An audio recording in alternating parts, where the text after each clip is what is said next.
الرؤساء كما معروف هنا في مطار رفيق الحريري الدولي في صالون الشرف. هناك إعلام تركي رافق أيضا هذه الجولة، وعدد كبير من الشخصيات الأمنية والاجتماعية كانت بانتظار أوغلو وأوكتاي في حرم مطار رفيق الحريري الدولي لاستقباله ولقائه.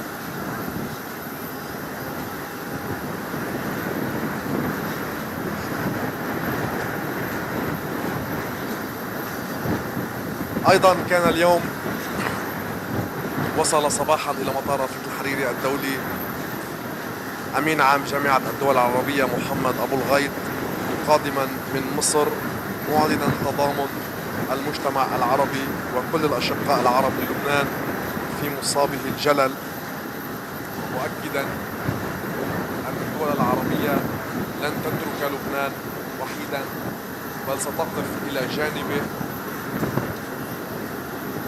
وخاصة في هذه الظروف لبلسمة جراحه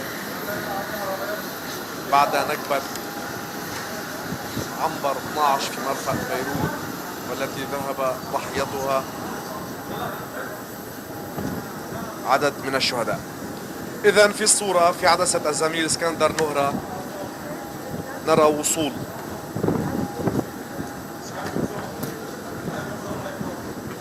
نائب الرئيس التركي فؤاد أوكتاي ووزير الخارجية مولود شاوش أوغلو إلى لبنان، وتأكيد وتشديد على ضرورة دعم لبنان في هذه الظروف الاستثنائية.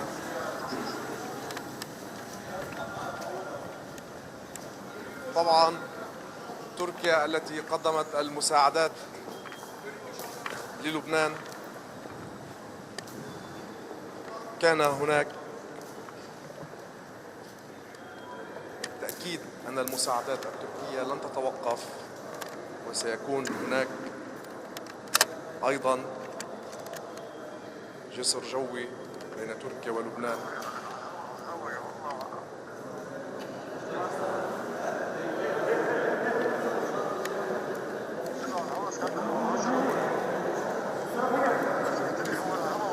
ايه بس لما عم يمشي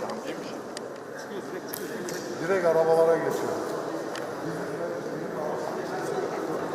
إذن نرى في الصورة وصول على أن يلتقي الزائر التركي الرؤساء الثلاثة ميشيل عون، حسان دياب ونبيه بري للبحث في آخر المستجدات، وخاصة عقب الانفجار الكبير الذي هز العاصمة بيروت.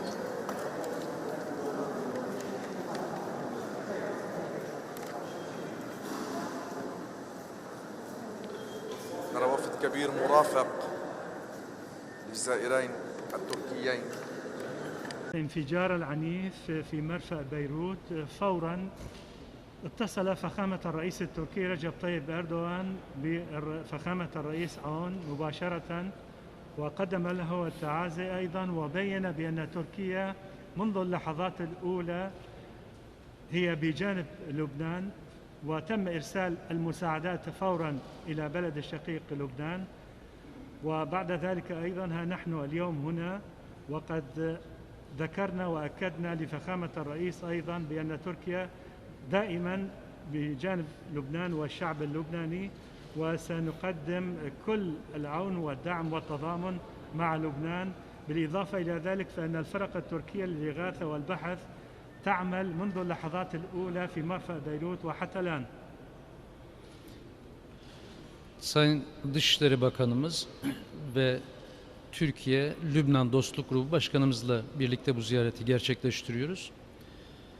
Cumhurbaşkanımızın talimatları üzerine hem Sayın Cumhurbaşkanımızın hem de Türk milletinin hem Lübnan Sayın Cumhurbaşkanı'na, Lübnan Devleti'ne ve yine şahıslarında Lübnan halkına başsağlığı dileklerimizi iletmek üzere buradayız.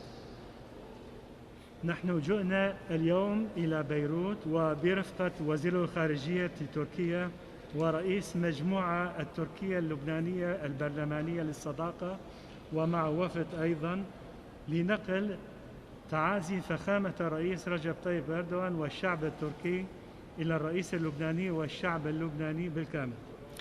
Başınız sağ olsun, geçmiş olsun. أتمنى أيضا التعازي للشعب اللبناني وأيضا أتمنى الشفاء للمصابين.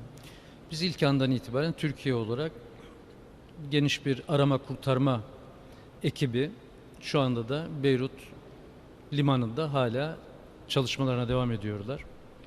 Ve 2 Sahra hastanemizle, sağlık ekiplerimizle birlikte ve gıda yardımlarımızla yaklaşık TİKA'nın yine 400 tonluk yardımlarıyla, AFAD'ın, Kızılay'ın ve sivil toplum örgütlerinin yardımlarıyla Lübnan'da olduk. مثل ما ذكرت قبل قليل فإن الفرق البحث والإنقاذ التركية تعمل حاليا في مرفأ بيروت. بالإضافة إلى ذلك فإن مساعداتنا مستمرة وقد تم إرسال حتى الآن مستشفيين ميدانيين بالإضافة إلى المساعدات الطبية والمستلزمات الأخرى. وإضافة إلى ذلك تم إرسال 400 طن من القمح والمواد الغذائية في الوهلة الأولى إلى لبنان وستستمر هذه المساعدات. Yine heyetimizle birlikte bu sabah gelirken de yine uçağımızda tıbbi malzemeler ve solunum cihazlarıyla birlikte geldik ve şu anda da onu yetkililere teslim ediyoruz. واليوم جئنا بطائرة خاصة وكانت محملة أيضا بمستلزمات وأجهزة طبية بالإضافة إلى الأدوية وخاصة أجهزة التنفس الاصطناعي الذي يمكن الاستفادة منها في العدوى أيضا. Bu vesileyle biz Sayın Cumhurbaşkanı'na ve Lübnan halkına geçmiş olsun ve başsağlığı dileklerimizi ilettik ama bununla birlikte de yine ilave destek, ne tür desteklerde bulunabileceğimizle ilgili de tekliflerimizi de ilettik. Sayın Cumhurbaşkanımızın tekliflerini ilettik. Bu teklifler arasında daha fazla gıda yardımı, tıbbi ilaç yardımına Türkiye olarak hazır olduğumuzu ve buna devam edeceğimizi, gıda yardımına devam edeceğimizi. أيضا قدمنا التعازي لفخامة الرئيس ونتمنى الشفاء العاجل للجرحى في نفس الوقت. وخلال اللقاء مع فخامة الرئيس عون قدمنا اقتراحات فخامة الرئيس التركي واقتراحاتنا فيما يتعلق بزيادة المساعدات الغذائية والطبية بالإضافة إلى المساعدات الأخرى. Ve yine Sayda'da Türkiye olarak inşa ettiğimiz bir yanık ve travma merkezimiz vardı. 100 yataklı hastane. Bunun açılışı yapılmıştı. İşletmeye alınmayla ilgili gördüğümüz kadarıyla bazı sorunlar var. Sayın Cumhurbaşkanı'na da konuyu tekrar gündeme getirdik. Bununla ilgili tekrar buranın işletmeye alınması, işletmesinin yapılabilmesi için yine Türkiye olarak sonuna kadar hazır olduğumuzu ve şu anda Lübnan'da bugün itibariyle buna çok acil ihtiyaç olduğunu gördüğümüzü, bu hastaneyi çok acilen hizmete alabileceğimizi ilettik.